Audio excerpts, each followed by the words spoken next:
Hello friends, ਉਮੀਦ ਹੈ ਕਿ ਤੁਸੀਂ ਸਭ ਬਹੁਤ ਵਧੀਆ ਹੋਵੋਗੇ। ਮੈਂ ਸਰਬਜੀਤ ਕੌਰ ਤੇ ਲੈ ਕੇ ਆਏ ਹਾਂ ਆਪਣੀ ਚੱਲ ਰਹੀ ਵੀਡੀਓ ਅਲਾਉਦੀਨ ਖਲਜੀ ਦਾ ਪਾਰਟ 2। ਅੱਜ ਦੀ ਇਸ ਵੀਡੀਓ ਦੇ ਵਿੱਚ ਅਸੀਂ ਕਵਰ ਕਰਾਂਗੇ ਦੱਖਣੀ ਭਾਰਤ ਦੀਆਂ ਜਿੱਤਾਂ ਅਲਾਉਦੀਨ ਖਲਜੀ ਦੀਆਂ ਤੇ ਜਿਹੜੇ ਉਹਦੇ ਰਾਜਕਾਲ ਦੇ ਵਿੱਚ ਮੰਗੋਲਾਂ ਨੇ ਹਮਲੇ ਕੀਤੇ ਸੀ ਉਹਨਾਂ ਦੇ ਕੀ ਕਾਰਨ ਸੀ ਤੇ ਉਹਨਾਂ ਦੇ ਕੀ ਪ੍ਰਭਾਵ ਪਏ। ਅਲਾਉਦੀਨ ਖਲਜੀ ਸੀ ਜੋ ਪਹਿਲਾ ਮੁਸਲਮਾਨ ਸੀ, ਉਹ ਮੁਸਲਮਾਨ ਹਾਕਮ ਜਿਹਨੇ ਨਰਮਦਾ ਨਦੀ ਨੂੰ ਪਾਰ ਕਰਕੇ ਭਾਰਤ ਦੇ ਦੱਖਣੀ ਪ੍ਰਦੇਸ਼ਾਂ ਨੂੰ ਜਿੱਤਿਆ ਸੀ ਅਤੇ ਆਪਣੇ ਰਾਜਕਾਲ ਦੇ ਜਿਹੜੇ ਉਹਦੇ ਪਹਿਲੇ ਸਾਲ ਸੀਗੇ ਉਹਨਾਂ ਦੇ ਵਿੱਚ ਉਹ ਮੰਗੋਲਾਂ ਦੇ ਹਮਲਿਆਂ ਨੂੰ ਰੋਕਣ ਅਤੇ ਉੱਤਰੀ ਭਾਰਤ ਦੇ ਜਿਹੜੇ ਰਾਜਪੂਤ ਪ੍ਰਦੇਸ਼ ਸੀ ਉਹਨਾਂ ਨੂੰ ਜਿੱਤਣ ਦੇ ਵਿੱਚ ਉਹ ਰੁੱਝਿਆ ਰਿਹਾ ਸੀ। ਉਸ ਤੋਂ ਪਿੱਛੋਂ ਉਹਨੇ ਆਪਣਾ ਜਿਹੜਾ ਸਾਰਾ ਧਿਆਨ ਸੀ ਉਹ ਦੱਖਣੀ ਭਾਰਤ ਦੀ ਜਿੱਤ ਵੱਲ ਲਗਾਤਾ ਸੀ ਅਤੇ ਦੂਰ ਦੂਰ ਪ੍ਰਦੇਸ਼ਾਂ ਦੀ ਜਿੱਤ ਦਾ ਕੰਮ ਸੀ ਜਿਹੜਾ ਉਹਨੇ ਆਪਣੇ ਸੁਲਤਾਨ ਅਤੇ ਯੋਗ ਸੈਨਾਪਤੀ ਸੀ ਮਲਕ ਕਫੂਰ ਉਹਨੂੰ ਸੌਂਪਿਆ ਸੀ। 1306 ਈਸਵੀ ਤੋਂ ਲੈ ਕੇ 1313 ਈਸਵੀ ਤੱਕ ਦੱਖਣ ਦੇ 4 ਪ੍ਰਸਿੱਧ ਰਾਜ ਸੀਗੇ ਦੇਵਗਿਰੀ, ਵਰੰਗਲ, ਦੁਆਰ ਸਮੁੰਦਰ ਅਤੇ ਮਦੁਰਾ। ਉਹਨਾਂ ਨੂੰ ਉਹਨੇ ਆਪਣੇ ਅਧੀਨ ਕਰ ਲਿਆ ਸੀ ਅਤੇ ਉੱਥੋਂ ਕਾਫੀ ਜ਼ਿਆਦਾ ਜਿਹੜਾ ਧਨ ਦੌਲਤ ਸੀ ਉਹ ਵੀ ਪ੍ਰਾਪਤ। ਸਭ ਤੋਂ ਪਹਿਲੇ ਸੀ ਦੱਖਣੀ ਭਾਰਤ ਦੇ ਵਿੱਚ ਉਹਨੇ ਦੇਵਗਿਰੀ ਦੇ ਉੱਪਰ ਜਿੱਤ ਪ੍ਰਾਪਤ ਕੀਤੀ ਸੀ। 1306 ਈਸਵੀ ਦੇ ਵਿੱਚ ਮਲਿਕ ਕਫੂਰ ਨੂੰ ਉਹਨੇ ਦੇਵਗਿਰੀ ਦੇ ਸ਼ਾਸਕ ਸੀ ਜਿਹੜਾ ਰਾਮਚੰਦਰ ਦੇਵ ਉਹਦੇ ਵਿਰੁੱਧ ਹਮਲਾ ਕਰਨ ਵਾਸਤੇ ਭੇਜਦਾ ਸੀ। ਜਲਾਲੂਦੀਨ ਦੇ ਰਾਜਕਾਲ ਦੇ ਵਿੱਚ ਜਿਹੜਾ ਅਲਾਉਦੀਨ ਖਿਲਜੀ ਸੀ ਉਹਨੇ ਆਪ ਰਾਮਚੰਦਰ ਨੂੰ ਹਰਾਇਆ ਸੀ ਅਤੇ ਉਹ ਤੋਂ ਹਰ ਸਾਲ ਸੀ ਜਿਹੜਾ ਉਹ ਟੈਕਸ ਲੈਣ ਦਾ ਵਚਨ ਵੀ ਲਿਆ ਸੀ। ਕਈ ਸਾਲਾਂ ਤੱਕ ਤਾਂ ਜਿਹੜਾ ਰਾਮਚੰਦਰ ਸੀ ਉਹ ਟੈਕਸ ਭੇਜਦਾ ਰਿਹਾ, ਪਰ 1303 ਈਸਵੀ ਤੋਂ ਲੈ ਕੇ 1306 ਈਸਵੀ ਤੱਕ 3 ਸਾਲ ਸੀ ਜਿਹੜਾ ਲਗਾਤਾਰ ਉਹਨੇ ਟੈਕਸ ਨਾ ਦਿੱਤਾ। ਇਸ ਕਰਕੇ ਸੁਲਤਾਨ ਨੇ ਕੀ ਕੀਤਾ, ਉਹਦੇ ਵਿਰੁੱਧ ਕਾਰਵਾਈ ਕਰਨੀ ਚਾਹੁੰਦਾ ਸੀ ਉਹ। ਅਤੇ ਇਹ ਤੋਂ ਇਲਾਵਾ ਜਿਹੜਾ ਗੁਜਰਾਤ ਦਾ ਸ਼ਾਸਕ ਸੀ ਕਰਨਦੇਵ ਅਤੇ ਉਹਦੀ ਪੁੱਤਰੀ ਸੀ ਦੇਵਲ ਦੇਵੀ, ਉਹਨਾਂ ਨੇ ਵੀ ਦੇਵਗਿਰੀ ਦੇ ਵਿੱਚ ਸ਼ਰਨ ਲਈ ਹੋਈ ਸੀ ਅਤੇ ਕਫੂਰ ਨੂੰ ਹੁਕਮ ਦਿੱਤਾ ਗਿਆ ਸੀ ਕਿ ਉਹ ਦੇਵਲ ਦੇਵੀ ਨੂੰ ਪ੍ਰਾਪਤ ਕਰਕੇ ਸ਼ਾਹੀ ਹਰਮ ਦੇ ਵਿੱਚ ਪਹੁੰਚਾ ਦੇਵੇ, ਕਿਉਂਕਿ ਦੇਵਲ ਦੇਵੀ ਦੀ ਮਾਤਾ ਸੀ ਜਿਹੜੀ ਕਮਲਾ ਦੇਵੀ ਜੋ ਅਲਾਉਦੀਨ ਦੀ ਮਲਕਾ ਬਣ ਗਈ ਸੀ, ਉਸ ਦੇ ਵਿਛੋੜੇ ਦੇ ਵਿੱਚ ਉਹ ਉਦਾਸ ਹੋ ਗਈ ਸੀ। ਇੱਕ ਵਿਸ਼ਾਲ ਸੈਨਾ ਲੈ ਕੇ ਜਿਹੜਾ ਮਲਕ ਕਫੂਰ ਸੀ ਉਹਨੇ ਗੁਜਰਾਤ ਵੱਲ ਦੱਖਣ ਦੇ ਵਿੱਚ ਪ੍ਰਵੇਸ਼ ਕਰ ਲਿਆ ਸੀ ਅਤੇ ਦੇਵਗਿਰੀ ਵੱਲ ਨੂੰ ਵੱਧ ਗਿਆ ਸੀ ਉਹ। ਰਾਣਾ ਕਰਨਦੇਵ ਨੇ ਦੁਸ਼ਮਣਾਂ ਨੂੰ ਰੋਕਣ ਦੇ ਲਈ ਉਹਨਾਂ ਦਾ ਡਟ ਕੇ ਮੁਕਾਬਲਾ ਕੀਤਾ ਸੀ ਅਤੇ ਪਰ ਉਹ ਸੀ ਜਿਹੜਾ ਰਾਣਾ ਕਰਨਦੇਵ ਉਹ ਬੁਰੀ ਤਰ੍ਹਾਂ ਹਾਰ ਗਿਆ ਸੀ।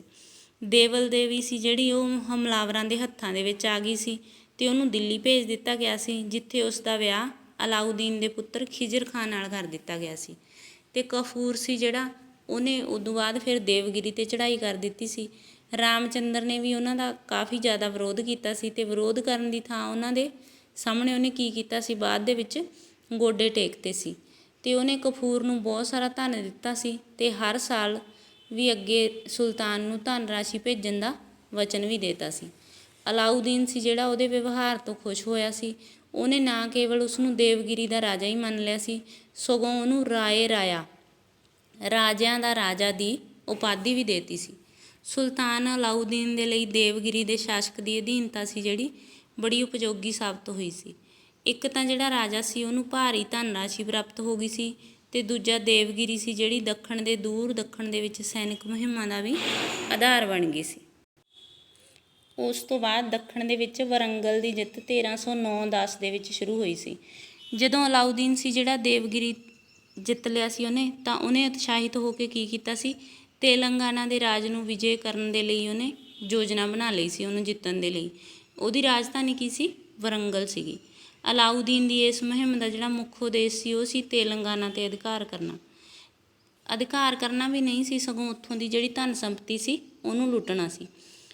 ਅਲਾਉਦੀਨ ਨੇ ਆਦੇਸ਼ ਦਿੱਤਾ ਸੀ, ਉਹਦੇ ਅਨੁਸਾਰ ਕੀ ਹੋਇਆ, ਜਿਹੜੀ ਸ਼ਾਹੀ ਸੈਨਾ ਸੀ ਉਹਨੇ 31 ਅਕਤੂਬਰ 1309 ਈਸਵੀ ਨੂੰ ਮਲਿਕ ਕਫੂਰ ਦੀ ਅਗਵਾਈ ਦੇ ਵਿੱਚ ਦੱਖਣ ਵੱਲ ਨੂੰ ਕੂਚ ਕਰਤਾ ਸੀ ਅਤੇ ਲੁੱਟਮਾਰ ਕਰਦੀ ਹੋਈ ਉਹ ਸੈਨਾ ਸੀ ਸਾਰੀ ਜਿਹੜੀ ਉਹ ਵਰੰਗਲ ਪਹੁੰਚ ਗਈ ਸੀ।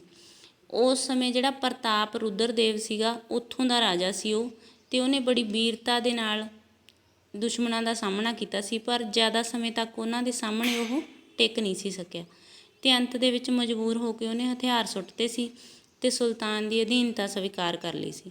ਉਹਨੇ ਮਲਕ ਕਫੂਰ ਨੂੰ 107 ਹਾਥੀ, 700 ਘੋੜੇ ਅਤੇ ਕਾਫੀ ਜ਼ਿਆਦਾ ਧਨ ਰਾਸ਼ੀ ਸੀ ਜਿਹੜੀ ਉਹ ਦਿੱਤੀ ਸੀ, ਜਿਹਦੇ ਵਿੱਚ ਕੋਹੇ ਨੂਰ ਦਾ ਅਨਮੋਲ ਹੀਰਾ ਵੀ ਸ਼ਾਮਲ ਸੀ ਅਤੇ ਨਾਲ ਹੀ ਸੁਲਤਾਨ ਨੂੰ ਅਧੀਨਤਾ ਦੇ ਚਿੰਨ੍ਹ ਦੇ ਰੂਪ ਵਿੱਚ ਉਹਨੇ ਆਪਣੀ ਇੱਕ ਸੋਨੇ ਦੀ ਮੂਰਤੀ ਵੀ ਭੇਜੀ ਸੀ, ਜਿਹਦੇ ਗਲੇ ਦੇ ਵਿੱਚ ਸੋਨੇ ਦੀ ਜੰਜੀਰ ਸੀ।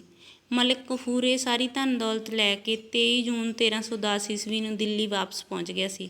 ਸੁਲਤਾਨ ਨੇ ਪ੍ਰਤਾਪ ਰੁਦਰਦੇਵ ਸੀ ਜਿਹੜਾ ਉਹ ਤੋਂ ਸਾਲਾਨਾ ਟੈਕਸ ਪ੍ਰਾਪਤ ਕਰਨ ਦੇ ਬਦਲੇ ਉਹਦਾ ਰਾਜ ਉਹਦੇ ਕੋਲ ਹੀ ਰਹਿਣ ਦਿੱਤਾ ਸੀ। 1310 ਤੇ 11 ਈਸਵੀ ਦੇ ਵਿੱਚ ਹੋਈ ਸੀ ਦੁਆਰ ਸਮੁੰਦਰ ਦੀ ਜਿੱਤ। ਜਿੰਨਾ ਧਨ ਸੁਲਤਾਨ ਦੱਖਣ ਤੋਂ ਪ੍ਰਾਪਤ ਕਰਦਾ ਸੀ ਉਨਾ ਹੀ ਉਹਦਾ ਲਾਲਚ ਸੀ ਜਿਹੜਾ ਉਹ ਹੋਰ ਵੱਧਦਾ ਜਾਂਦਾ ਸੀ। ਉਹਨੂੰ ਇਹ ਸੂਚਨਾ ਮਿਲੀ ਕਿ ਦੂਰ ਦੱਖਣ ਦੇ ਵਿੱਚ ਦੁਆਰ ਸਮੁੰਦਰ ਦਾ ਰਾਜ ਵੀ ਬਹੁਤ ਹੀ ਜ਼ਿਆਦਾ ਧਨਵਾਨ ਹੈ। ਇਸ ਕਰਕੇ ਉਹਨੇ ਕੀ ਕੀਤਾ, ਨਵੰਬਰ 1310 ਦੇ ਵਿੱਚ ਉਹਨੇ ਮਲਿਕ ਕਫੂਰ ਨੂੰ ਇਸ ਰਾਜ 'ਤੇ ਹਮਲਾ ਕਰਨ ਦਾ ਹੁਕਮ ਦਿੱਤਾ ਸੀ। ਦੇਵਗਿਰੀ ਦਾ ਰਾਜਾ ਸੀ ਜਿਹੜਾ ਰਾਮਚੰਦਰ ਦੇਵ, ਉਹ ਦੁਆਰ ਸਮੁੰਦਰ ਦੇ ਸ਼ਾਸਕ ਦਾ ਦੁਸ਼ਮਣ ਸੀ ਅਤੇ ਉਹਨੇ ਕੀ ਕੀਤਾ ਸੀ, ਇਹਦੇ ਵਿਰੁੱਧ ਮਲਿਕ ਕਫੂਰ ਦੀ ਸਹਾਇਤਾ ਕੀਤੀ ਸੀ। ਕਿਹਾ ਜਾਂਦਾ ਹੈ ਕਿ ਉਹਨੇ ਆਪਣੇ ਪਰਸ਼ੂਰਾਮ ਨਾਮਕ ਇੱਕ ਸੈਨਿਕ ਅਧਿਕਾਰੀ ਨੂੰ ਸ਼ਾਹੀ ਸੈਨਾ ਦੇ ਨਾਲ ਪੱਥ ਪ੍ਰਦਰਸ਼ਨ ਦੇ ਲਈ ਭੇਜ ਦਿੱਤਾ ਸੀ। 26 ਫਰਵਰੀ 1311 ਈਸਵੀ ਨੂੰ ਸ਼ਾਹੀ ਸੈਨਾ ਨੇ ਦੁਆਰ ਸਮੁੰਦਰ ਦੇ ਕਿਲ੍ਹੇ ਨੂੰ ਘੇਰਾ ਪਾ ਲਿਆ ਸੀ ਅਤੇ ਉਸ ਸਮੇਂ ਹੋਏਸਾਲ ਵੰਸ਼ ਸੀਗਾ ਇੱਕ, ਉਹਦਾ ਵੀਰ ਬਲਾਲ ਤੀਜਾ ਸੀ ਜਿਹੜਾ ਉਹ ਦੁਆਰ ਸਮੁੰਦਰ ਦਾ ਸ਼ਾਸਕ ਸੀ। ਉਹਦੇ ਵਿੱਚ ਦੁਸ਼ਮਣਾਂ ਦਾ ਵਿਰੋਧ ਕਰਨ ਦਾ ਹੌਸਲਾ ਨਹੀਂ ਸੀ।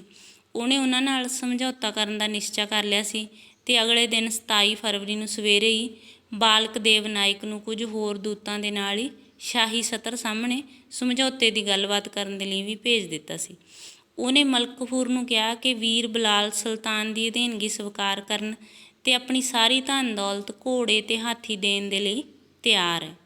ਇਸ ਤੋਂ ਇਲਾਵਾ ਉਹ ਸੁਲਤਾਨ ਦੀ ਈਨਤਾ ਵਜੋਂ ਵੀ ਸਾਲਾਨਾ ਜਿਹੜੀ ਧਨ ਰਾਸ਼ੀ ਸੀ ਉਹ ਵੀ ਭੇਜਣ ਦੇ ਲਈ ਤਿਆਰ ਹੋ ਗਿਆ ਸੀ। ਮਲਿਕ ਕਫੂਰ ਨੇ ਇਹਨਾਂ ਸਾਰੀਆਂ ਸ਼ਰਤਾਂ ਨੂੰ ਮੰਨ ਲਿਆ ਸੀ ਅਤੇ ਵੀਰ ਬਲਾਲ ਨੂੰ ਆਪ ਕਿਲ੍ਹੇ ਤੋਂ ਬਾਹਰ ਕੱਢਿਆ ਸੀ ਅਤੇ ਸ਼ਾਹੀ ਸਤਰ ਦੇ ਸਾਹਮਣੇ ਉਹਨੇ ਸਿਰ ਝੁਕਾਤਾ ਸੀ। ਫਿਰ ਉਹਦੇ ਅਧਿਕਾਰੀਆਂ ਨੇ ਸਾਰੀ ਜਿਹੜੀ ਧਨ ਦੌਲਤ ਸੀਗੀ ਸਾਰੀ ਇਕੱਠੀ ਕੀਤੀ ਅਤੇ ਮਲਿਕ ਕਫੂਰ ਅਤੇ ਦੂਜੇ ਜਿਹੜੇ ਸ਼ਾਹੀ ਅਧਿਕਾਰੀ ਸੀ ਉਹਨਾਂ ਦੇ ਹਵਾਲੇ ਕਰ ਦਿੱਤੀ ਸੀ। ਇਸ ਤਰ੍ਹਾਂ ਵੀਰ ਬਲਾਲ ਸੀ ਜਿਹੜਾ ਉਹਨੇ ਸਾਰਾ ਧਨ ਦੇ ਕੇ ਆਪਣੀ ਜਾਨ ਬਚਾ ਲਈ ਸੀ ਅਤੇ ਆਪਣਾ ਰਾਜ ਬਚਾ ਲਿਆ ਸੀ। ਮਲਿਕ ਕਫੂਰ ਦੀ ਇਹ ਜਿਹੜੀ ਜਿੱਤ ਹੈ ਉਹ ਬਿਨਾਂ ਖੂਨ ਵਹਾਏ ਪ੍ਰਾਪਤ ਕੀਤੀ ਸੀ।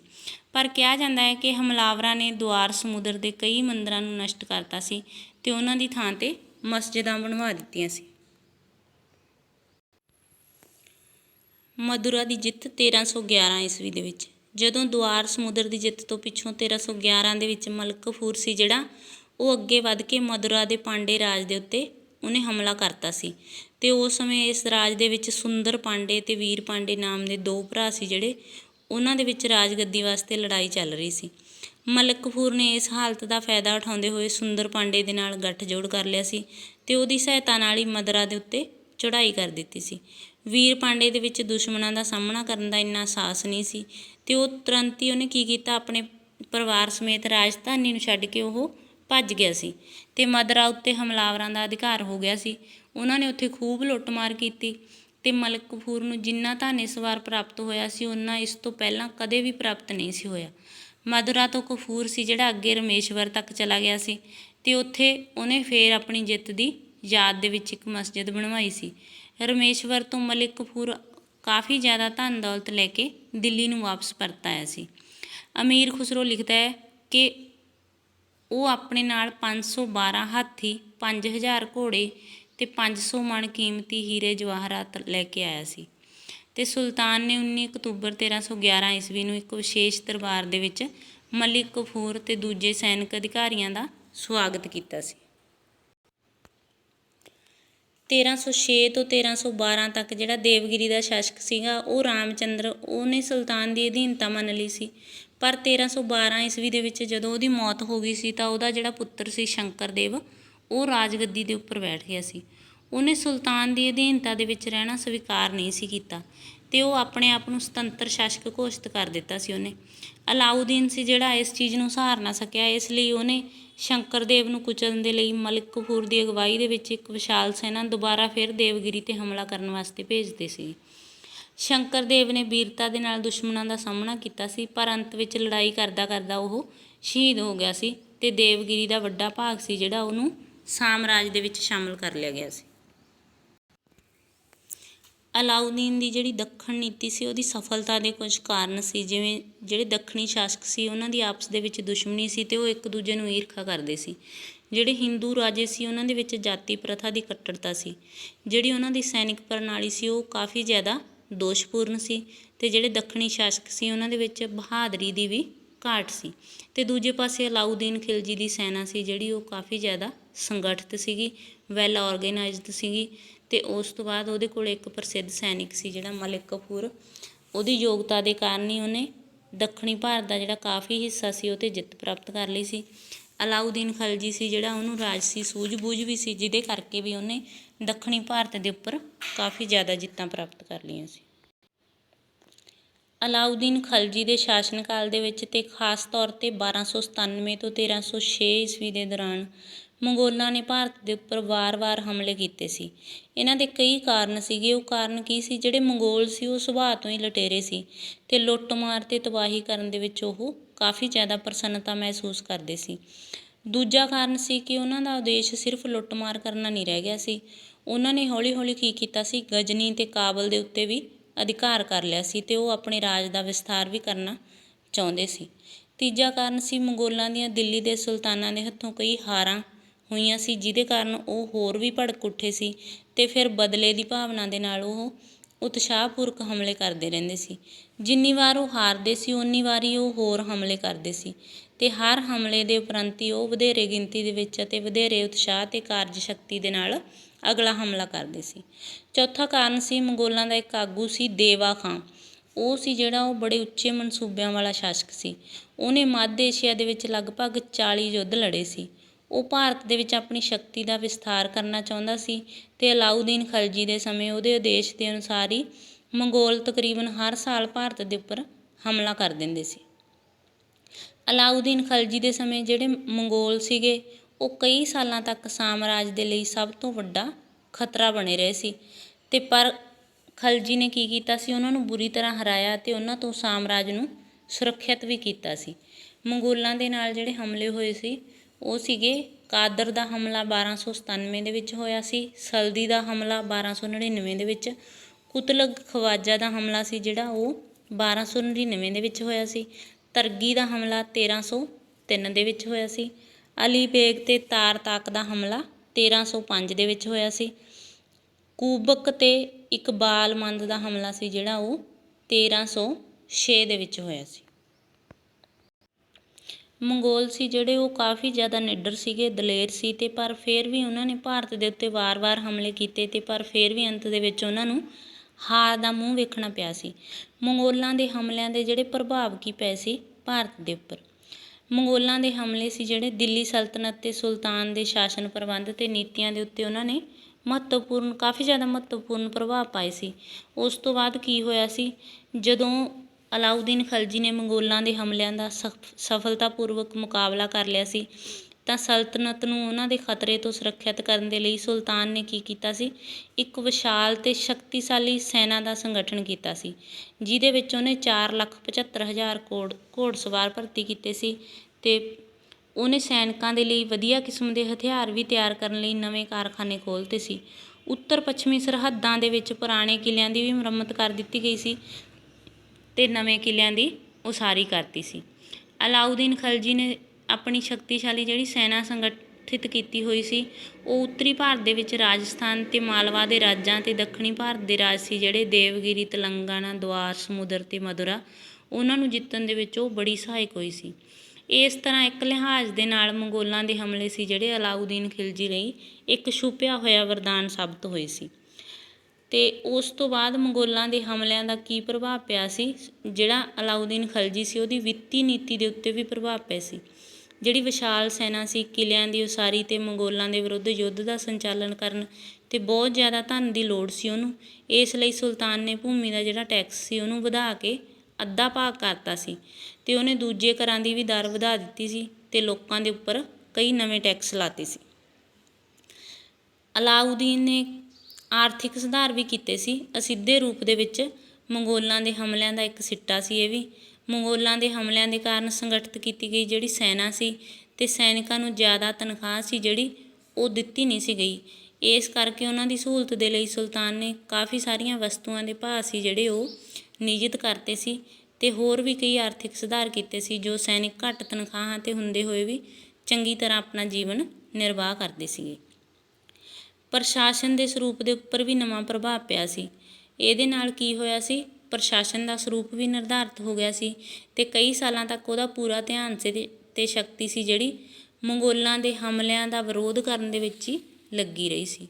ਉਹਨੂੰ ਇਸ ਮੰਤਵ ਦੇ ਲਈ ਰਾਜ ਦੀ ਆਮਦਨੀ ਦਾ ਮੁੱਖ ਭਾਗ ਖਰਚ ਵੀ ਕਰਨਾ ਪਿਆ ਸੀ ਅਤੇ ਇਸ ਲਈ ਉਹ ਪਰਜਾ ਦੀ ਭਲਾਈ ਦੇ ਵੱਲ ਕੋਈ ਵਿਸ਼ੇਸ਼ ਧਿਆਨ ਨਹੀਂ ਸੀ ਦੇ ਸਕਿਆ ਅਤੇ ਨਾ ਹੀ ਸਰਵਜਨਕ ਕਾਰਜਾਂ ਦੇ ਉੱਤੇ ਉਹ ਕੋਈ ਖਰਚ ਕਰ ਸਕਿਆ ਸੀ। ਉਹਦੇ ਸ਼ਾਸਨ ਪ੍ਰਬੰਧ ਦਾ ਮੁੱਖ ਉਦੇਸ਼ ਸੀ ਲੋਕਾਂ ਦੀ ਮੰਗੋਲ ਹਮਲਿਆਂ ਦੇ ਖਤਰੇ ਤੋਂ ਰੱਖਿਆ ਕਰਨੀ ਅਤੇ ਸਾਮਰਾਜ ਦੇ ਵਿੱਚ ਸ਼ਾਂਤੀ ਅਤੇ ਵਿਵਸਥਾ ਸਥਾਪਿਤ ਰੱਖਣੀ ਸੀ। ਇਸ ਲਈ ਉਹਦੀ ਸਰਕਾਰ ਨੂੰ ਮੁੱਖ ਰੂਪ ਵਿੱਚ ਸੈਨਿਕ ਨਿਰੰਕੁਸ਼ਤਾ ਕਿਹਾ ਜਾਂਦਾ ਹੈ। ਇਹ ਸੀ ਸਾਡੀ ਅੱਜ ਦੀ ਵੀਡੀਓ ਭਾਗ 2 ਅਤੇ ਅਗਲੀ ਜਿਹੜੀ ਸਾਡੇ ਪਾਰਟ ਹੋਏਗਾ 3 ਭਾਗ ਦੇ ਵਿੱਚ, ਉਹਦੇ ਵਿੱਚ ਅਸੀਂ ਕਵਰ ਕਰਾਂਗੇ ਅਲਾਊਦੀਨ ਖਿਲਜੀ ਦਾ ਜਿਹੜਾ ਸ਼ਾਸਨ ਪ੍ਰਬੰਧ ਸੀ ਅਤੇ ਸੁਧਾਰ ਸੀ, ਕੇਂਦਰੀ ਰਾਜ ਪ੍ਰਬੰਧ ਉਹਦਾ ਕਿਹੋ ਜਿਹਾ ਸੀ, ਪ੍ਰਾਂਤਕ ਅਤੇ ਸਥਾਨਕ ਰਾਜ ਪ੍ਰਬੰਧ ਕਿਸ ਤਰ੍ਹਾਂ ਦਾ ਸੀਗਾ, ਵਿੱਤੀ ਪ੍ਰਬੰਧ ਕਿਸ ਤਰ੍ਹਾਂ ਦੇ ਸੀ, ਨਿਆਂ ਵਿਵਸਥਾ ਕਿਹੋ ਜਿਹੀ ਸੀ ਅਤੇ ਪੁਲਿਸ ਅਤੇ ਜਾਸੂਸ ਪ੍ਰਬੰਧ ਸੀ ਜਿਹੜਾ ਉਹ ਕਿਸ ਤਰ੍ਹਾਂ ਦਾ ਸੀ। ਉਮੀਦ ਹੈ ਕਿ ਤੁਹਾਨੂੰ ਵੀਡੀਓ ਚੰਗੀ ਤਰ੍ਹਾਂ ਸਮਝ ਆ ਗਈ ਹੋਊਗੀ ਅਤੇ ਮੈਂ ਆਸ ਕਰਦੀ ਹਾਂ ਕਿ ਇਹ ਵੀਡੀਓ ਤੁਹਾਡੇ ਕੰਪੀਟੀਟਿਵ ਐਗਜ਼ਾਮ ਦੇ ਵਿੱਚ ਵੀ ਹੈਲਪਫੁਲ ਸਾਬਤ ਹੋਵੇਗੀ। Thanks for watching this video. Please subscribe, like and share my YouTube channel.